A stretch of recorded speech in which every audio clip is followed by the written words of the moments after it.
շատ ցաված եմ ու արագ ուզում եմ աղցան պատրաստեմ։ Ձեռքից տակ ինչ կա, դրանցով եմ փորձում պատրաստել։ Ստեղ ունենք խեցգետնի ծովիկներից, եգիպտացորեն, մի քիչ պանիր, վարունգ, պոմիդոր, կաղամ, մեկ էլ մայոնեզ,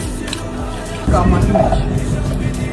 Պետքա ձանվասեն ենք ավելացնում մեր տարայի մեջ։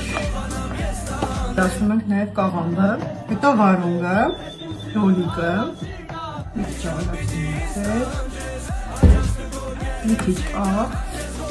ստացում ենք նաև մայոնեզը, կեսից հասկացա, որ աման է փոքր։